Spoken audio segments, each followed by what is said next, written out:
भगवते वासुदेवाय नमः। जय श्री राधे कृष्णा दोस्तों, आई होप कि आप सभी अच्छे हों। तो आज के इस वीडियो में आपके साथ शेयर करने वाले हैं कि कैसे कौन से दंपत्ति होते हैं जो 7 जन्मों तक उनका रिश्ता होता है। भगवान शिव से माता पार्वती ने पूछा कि प्रभु मुझे कृपया बताने की ये बात जो है मुझे बताइए कि कौन से ऐसे दंपत्ति होते हैं जिनका रिश्ता अगले 7 जन्म तक होता है, यानी कि वो इस जन्म के बाद भी अगले जन्म में पति पत्नी ही बनेंगे।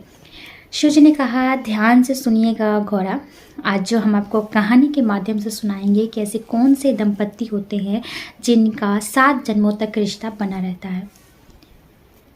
तो शिव जी ने सुनाने की शुरू की कहानी। उन्होंने बताया कि किसी राज्य में एक राजा रानी रहते थे जो बहुत एक दूसरे से प्रेम करते थे, एक दूसरे के बिना रह नहीं पाते थे। उनका राज्य जो था वो बहुत ही अच्छा था। राज्य को लोग भी बहुत उन्हें पसंद करते थे, सभी उनको बहुत आदर सम्मान देते थे और राजा भी उन सब से बहुत लगाव रखते थे। लेकिन हुआ क्या कि इतने साल होने के बाद भी उन दोनों को माँ बाप बनने का सुख नहीं प्राप्त हुआ। माता पिता जैसे एक माँ होती है, एक औरत होती है, जब तक एक बच्चे को जन्म ना दे तब तक वो संपूर्ण रूप से औरत नहीं कहलाती है। इसका बहुत ज़्यादा उनको शौक रहता था जो रानी थी, और बहुत ज़्यादा इसलिए चिंतित रहती थी कि मैंने अपने पति की सेवा की, उन्हें सब कुछ सुख दिया, सिवाय एक उन्हें संतान नहीं दिया है। इसलिए वो हमेशा दुखी भी रहती थी कि मैंने उन्हें संतान का सुख नहीं दिया है।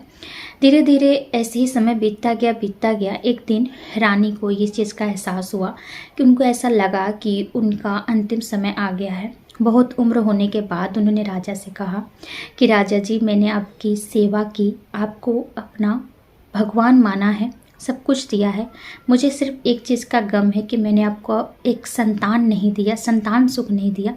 अभी मुझे ऐसा लगता है कि मैं अब ज़्यादा दिन नहीं जीवित रह पाऊँगी। बस मैं आपसे एक वचन जो है आपको देती हूँ कि अगर जन्म में मैं आपकी पत्नी बनना चाहूँगी और आपको वही संतान सुख फिर से देना चाहूँगी जो मैंने इस जन्म में नहीं दिया है, वो अगले जन्म में मैं आपको संतान सुख दूंगी। राजा की आंखें भर आती हैं और कुछ दिनों बाद रानी अपने प्राण त्याग देती है। राजा को ये बर्दाश्त नहीं होता है और वो भी कुछ दिनों बाद प्राण त्याग देते हैं। फिर किसी एक राजा के यहाँ, जिसकी 100 रानियाँ होती हैं, वहाँ पर इस राजा का पुनर्जन्म होता है, यानी दोबारा जन्म राजा लेते हैं, जहाँ पे एक राजा और 100 रानियाँ की इकलौते यही पुत्र होते हैं। और ऐसे ही रानी भी अगला जन्म लेती हैं, जहाँ पे 100 रानियाँ और एक राजा, वहाँ पर इकलौती पुत्री होती हैं। इस तरह दोनों राजा रानी का दोबारा जन्म हो चुका है, और एक राजकुमार और राजकुमारी के रूप में, और दोनों के यहाँ 100 रानियाँ हैं, यानी कि 100 माताएं हैं और एक पिता हैं। अब इनके जो राजकुमार थे, उनके पिता का एक ही वचन था, वो चाहते थे कि मैं अपने पुत्र की शादी एक ऐसी लड़की से करूं जो सर्वगुण संपन्न हो। और उन्होंने एक शर्त भी इसके लिए रखी थी। उनका एक तोता था जिससे वो बहुत ज़्यादा विश्वास रखते थे, उस पर विश्वास पात्र तोता था जिस पर बहुत यकीन करते थे, विश्वास रखते थे, और उस पर हमेशा किसी न किसी काम के लिए उसको सौंपा करते थे। उन्होंने तोते से कहा कि तुम्हें तो पता है कि मेरा एक ही बेटा है और मेरी 100 रानियाँ हैं, और मैं एक ही बेटे का शादी एक ऐसे लड़की से करना चाहता हूँ, राजकुमारी से, जिसके पास सब कुछ हो, सब गुण हो। तो तोते ने कहा कि आप मेरे गले में लिखकर, मतलब जो आपको उस लड़की में गुण चाहिए, लिखकर मेरे गले में लटका दीजिए, और यकीन मानिए, आप मुझ पर विश्वास रखते हैं, यकीन मानिए कि मैं उस लड़की को, उस राजकुमारी को ढूंढ निकालूंगा आपके शर्त के मुताबिक। राजा ने ऐसे किया। तोते के गले में एक चिट्ठी जो लिखकर डाल दी, और तोता उड़ चला अपनी राजकुमारी के लिए, अपनी एक राजकुमारी ढूंढने के लिए। जाते जाते बहुत घनघोर जंगल में गया। बारिश शुरू हुआ तो उसने सोचा बारिश से बचाव के लिए एक चिड़िया की खोप बनी थी, जैसे होती है ना, पेड़ के अंदर एक खोखला बना होता है, उसमें जाने की सोचा। तो उसमें की चिड़िया ने उससे धमकी दी कि इसके अंदर नहीं आना होगा, नहीं तो मैं तुम्हें मार डालूंगी। इसलिए वो बेचारा एक तार पर जाकर एक डाली जो होता है वृक्ष की डाली पर जाकर बैठ जाता है, किस तरह अपने आप को बचाने के लिए बारिश से। वहाँ देखता है कि एक मैना भी आके उसके पास ही बैठ जाती है। धीरे धीरे बारिश थम जाता है और दोनों में बहुत काफ़ी बातचीत होती जाती है। उसके बाद मैना बोलती है कि अब तो बारिश भी रुक गई है और आप अपनी मंजिल जाइए, मैं भी जा रही हूँ। वैसे मैंने आपसे पूछा नहीं आप किस काम के लिए निकले हैं, तब ऐसे आप लगते नहीं यहाँ के हैं। तब वो तोता बताता है कि मेरे एक राजा है जिनकी 100 रानियाँ हैं और उनका एक राजकुमार बेटा है जिसके लिए मैं बहू की तलाश में निकला हूँ। उन्हें एक ऐसी बहू चाहिए जिसकी 100 माता, यानी कि जिस राजा की 100 रानियाँ और एक राजा हो, उसकी एक पुत्री होनी चाहिए, साथ में उसके सर्वगुण सुंदर सब कुछ होनी चाहिए। मैना समझ जाती है, बोलती है समझ गई, जिसकी 100 रानियाँ और एक राजा, उसकी एक पुत्री चाहिए आपको, है ना? बोलते हाँ। मैंने ने बोला कि मैं भी अपने राजा की विश्वास पात्र हूँ और मैं भी अपने राजा के लिए जो राजकुमारी है उसके लिए राजकुमार के ढूंढने के तलाश में निकली हूँ। तो मुझे लगता है हम दोनों की मंजिल एक ही है, आप मेरे साथ चलिए। मेरे जो राजा है उनकी 100 रानियाँ हैं और एक पुत्री है उनकी, और बहुत ही सुंदर और सर्वगुण संपन्न है। चलिए मैं उनसे मिलवा देती हूँ आपको। तो तोता और मैना उड़ चलते हैं उस राजा से मिलने के लिए। अब यहाँ पर जो मैना अपने राजमहल में लेकर आती है तोता को, तो वहाँ राजमहल का एक दूत मैना को देखकर जाग के राजा से शिकायत करता है कि आपने मैना को जो काम दिया था उसने काम नहीं किया, बल्कि आपके साथ विश्वासघात किया है। वो तो एक तोता के साथ उड़ रही है, घूम रही है और आपका काम नहीं कर रही है। इससे राजा को बहुत गुस्सा आता है कि मेरे विश्वास पात्र होकर मेरे साथ उसने विश्वासघात किया। इसलिए वो सभी सैनिकों को जो आदेश देते हैं कि उस तोता को और मैना दोनों को बंदूक से उड़ा दिया जाए।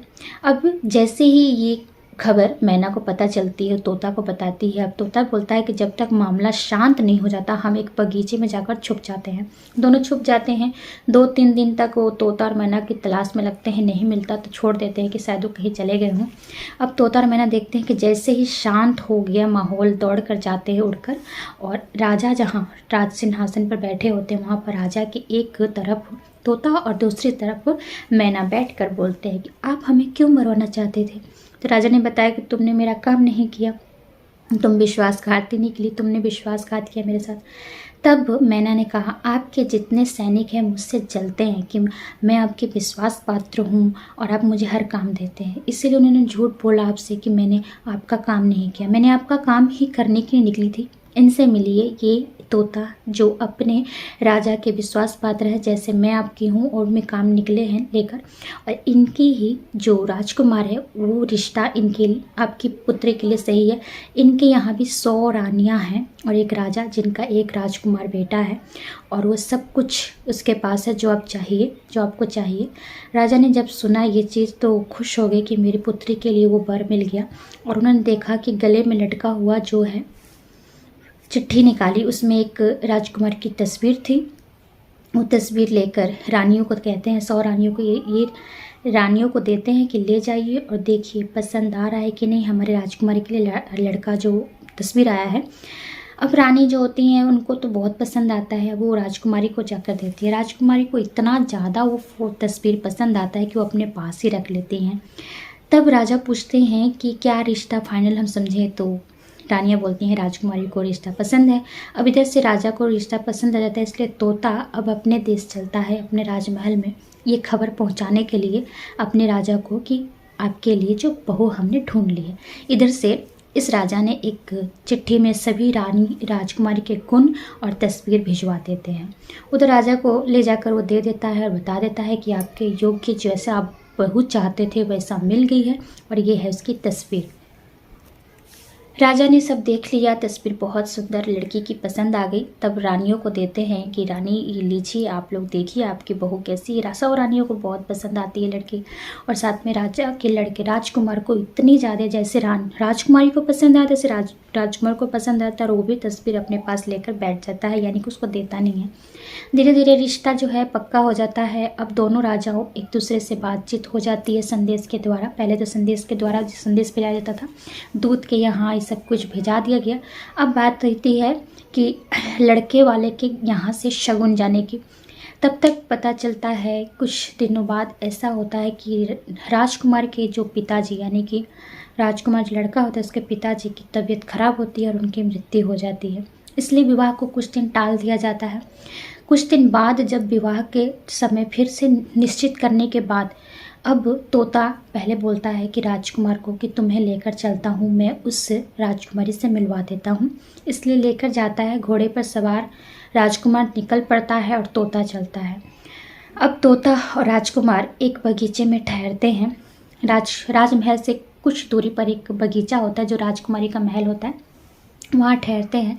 तब तक राजकुमार लेटा होता है और तोता उससे फल तोड़ तोड़ के उसे खाने को देता है। बगीचे के मालिक जैसा ही देखता है कि राजकुमार को ये फल तोड़कर मेरा फल जो है बर्बाद कर रहा है, इसलिए वो उसे गोली से उड़ा देता है, यानी तोते को भी मार देता है। अब राजकुमार पर बहुत ज़्यादा ही गहरा प्रभाव पड़ता है कि एक उसके पिताजी की मृत्यु होगी, दूसरा उसके तोते की मृत्यु होगी। इधर से खबर आ जाता है कि हम जो राजकुमारी के जो पिताजी होते हैं वो बोलते हैं हम उस राजकुमार से शादी नहीं करेंगे अपनी पुत्री की, क्योंकि उसके पिता की मृत्यु हो गई है। अब इसलिए राजकुमार बहुत उदास हो जाता है और उसी बगीचे में लेटा होता है, सोचता है क्या करूं। अब रानी जो राजकुमारी होती है वो तो बिल्कुल उस राजकुमार को पसंद कर चुकी होती है कि मुझे इससे शादी करना है। एक दिन राजकुमारी अपनी सखियों के साथ बाहर निकलती हैं घूमने के लिए, तो देखती हैं बगीचे में कि वो राजकुमार लेटा हुआ है। वो समझ जाती है कि तो वही राजकुमार है जिसकी तस्वीर मैंने रखी है। अब राजकुमारी को देखकर राजकुमार भी समझ जाता है, लेकिन अब दोनों करते को क्या करते, क्योंकि राजकुमारी के पिताजी ने मना कर दिया था शादी करने के लिए। राजकुमारी अब दूसरे दिन अपने सखियों से कुछ खाना भिजवाती हैं और बोलती हैं राजकुमार को देने के लिए कि राजकुमार को दीजिएगा खाने के लिए, अगर वो नहीं खाएंगे तो बोलिएगा कि एक बार खाना में हाथ डालकर निकाल देने के लिए। तो इसी तरह से सखियाँ करती हैं, बोलती है राजकुमारी ने आपके लिए खाना भिजवाया है, अगर आप नहीं खाएंगे तो इस खाना में हाथ डालकर ही छोड़ दीजिएगा। राजकुमार जैसे ही रोटियों में हाथ डालता है, एक लेटर मिलता है, चिट्ठी मिलता है, उसे पढ़ता है तो उसमें राजकुमारी लिख कर भेजती है कि मैं आपसे बेहद प्रेम करती हूँ, मैंने आपकी तस्वीर देखकर ही आपसे प्रेम कर लिया था और मैं शादी करूँगी तो आपसे ही करूँगी। अब इसके बदले में राजकुमार से जवाब चाहती है, इसलिए राजकुमार ने भी जवाब में लेटर जो है भेज दिया, चिट्ठी। अब वहाँ राजकुमारी पढ़कर समझ गई कि राजकुमार भी मुझे बहुत पसंद करते हैं, इसलिए आधी रात को राजकुमारी अपने सारा सामान पैक करके राजकुमार के पास आ जाती है, बोलती है कि मेरे घर वाले तो रिश्ते के लिए मंजूरी नहीं दे रहे हैं, इसलिए आप चलिए, आप भी तैयार हैं, मैं भी तैयार हूँ और मैं आपसे शादी करना चाहती हूँ, इसलिए प्लीज़ यहाँ से चलिए, कृपया अपना घोड़ा उठाइए और यहाँ से चलिए। राजकुमार भी ऐसे करता है, घोड़े पर राजकुमारी को बैठाता है और निकल पड़ते हैं। बहुत दूसरे शहर नगर में चले जाते हैं। वहाँ जाने के बाद तो इधर उधर घूमते हैं, कुछ देर बैठते हैं, आराम करते हैं। एक जादूगरनी उस नगर में होती है। उसकी बेटी जब राजकुमार को देखती है तो मोहित हो जाती है और आज जादूगरनी से बोलती है कि मुझे लड़का ये बहुत पसंद है, मुझे इससे शादी करनी है। ये सुनकर जादूगरनी अपनी बेटी की सारी इच्छा पूरी करती है। इसलिए जादूगरनी क्या करती है, राजकुमार को अब खाने की उन लोग से जान पहचान बढ़ाती है, बोलती है हमारे घर रहना रात को खाने के लिए। अब राजकुमार सोचते हैं राजकुमारी के शायद हम नगर में नए हैं तो ये कोई हमारी बहुत अच्छा भला सोच रही है, इसलिए रात को उसके घर चले जाते हैं खाने के लिए। राजकुमार बैठे होते हैं और राजकुमारी को बहाने से जो जादूगरनी की बेटी होती है रसोई में बुला ले जाती है और इधर जादूगरनी राजकुमारी के गले में एक पट्टा डाल देती है रस्सी का, जिससे वो भैंसा बन जाता है और उसे ले जाकर बाहर बांध देती है। राजकुमारी थोड़ी देर बाद रसोई से जब बाहर आती है तो देखती है उसका राजकुमार नहीं है। बहुत देर इंतजार करती है तो जो जादूगरनी बोलती है कि बाहर गया किसी काम से आ जाएगा। रात हो जाती है, बहुत देर इंतजार करती है लेकिन राजकुमार नहीं लौटता है। खाना वाना खाने के बाद राजकुमारी अब फिर से अपने राजकुमार को ढूंढने के लिए बाहर निकल जाती है, लेकिन उसके मन में विचार आता है कहीं राजकुमार ने मुझे धोखा तो नहीं दे दिया, ऐसा कैसे हो सकता है मुझे धोखा दे के। फिर भी उसके मन में आता है कि क्या पता उसने धोखा नहीं दिया, क्या पता हमारे जो पिताजी हैं उन्होंने सैनिक भेजा हो, कहीं कुछ गलत ना हो गया हो राजकुमार के साथ। इसलिए इस बात का पता लगाने के लिए वो जगह जगह भटकती है। इधर जो जादूगरनी की बेटी होती है ना, वो रात को रस्सी जो है पट्टा गले से निकाल देती है और वो मनुष्य रूप में आ जाता है राजकुमार। तब उससे ढेर सारी बातें करती है और अपने बातों में फंसा लेती है और दिन में उसके गले में पट्टे बांध देती है, जिससे वो भैंसा बन जाता है और भैंसा को अपने पीछे पूरा दिन घुमाती है। इस तरह से बहुत दिन बीत जाता है, राजकुमारी को राजकुमार नहीं मिलता। तो वो राज्य के जो उस नगर के जो राजा होते हैं उनके पास पहुंचती है, एक कोतवाल के रूप में, यानी कि भेष बदलकर एक आदमी के रूप बनाकर पहुंचती है और उनसे ढेर सारी बातें करती है। बताती है कि मैं कैसे जासूसी करती हूँ, सब करती हूँ, क्योंकि राजकुमारी एक राजमहल में पली बड़ी थी। उन्हें सब पता था कि कैसे राजमहल का कार्यभार संभाला जाता है। राजा जो होते हैं बहुत प्रभावित होते हैं और उन्हें कोतवाल नियुक्त कर देते हैं। कोतवाल मतलब वो घर में, किसी घर में जाकर जासूसी करके कुछ भी पता कर सकती थी, इसलिए उसे अपने राज्यमहल में रख लेते हैं काम पर। अब राजकुमारी जो एक औरत होते हुए एक आदमी के वेश में राज्य के जो राजा होते हैं वहाँ उनके महल में रहती है और कार्यभार संभालती है। धीरे धीरे वहाँ के जो राजा होते हैं उनकी मृत्यु हो जाती है। अब लोग ज़्यादा प्रभावित होते हैं कोतवाल, यानी कि जो राजकुमारी होती है जो एक आदमी के भेष में होती है, बहुत प्रभावित होते हैं, इसलिए उसे राजा बना देते हैं वहाँ के। अब वो सारा कार्यभार अच्छे से संभालती है, लोगों से प्रेम से बातें बहुत कुछ करती है, इसलिए कितने दिन, 1-2 साल बीत जाते हैं। 2 साल तक वो एक आदमी के रूप में वहाँ पर रहती है, एक राजा बनकर। कुछ दिन बाद एक आदमी दौड़ा राजमहल में आता है ये खबर लेकर कि एक नगर में एक अजीब सा भैंसा आया है, जिसकी आंखों में देखने से कुछ अलग सा हो जाता है, मतलब कुछ जादू कर देता है, लेकिन वो कितने दिन से गायब है, वो पकड़ा नहीं रहा है।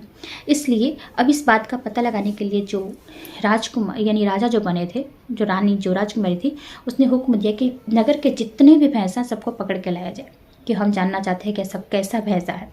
लेकिन सभी भैंसा तो चले आते हैं, लेकिन सिवाय वो जादूगरनी अपने भैंसे को नहीं देती है।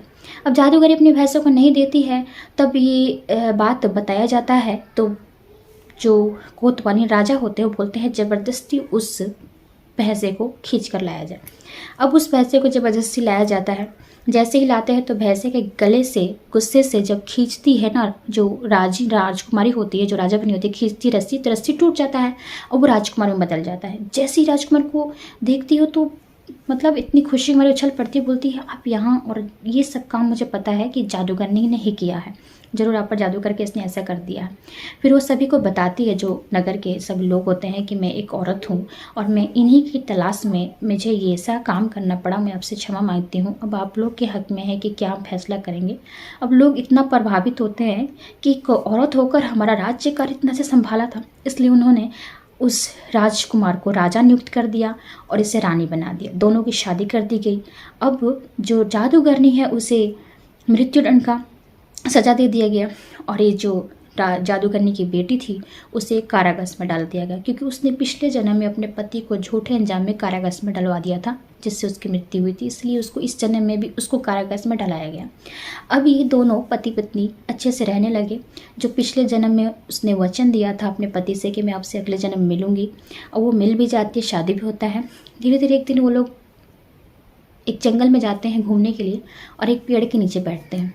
पेड़ के नीचे बैठे होते हैं तभी उनको कुछ कुछ यादें ताज़ा होने लगती है, क्योंकि इसी राज्य के वो राजा रानी होते हैं और फिर अगले जन्म जब ये जन्म लेते हैं फिर भी इसमें राजा रानी इसी राजा के बन जाते हैं, इसी राज्य के।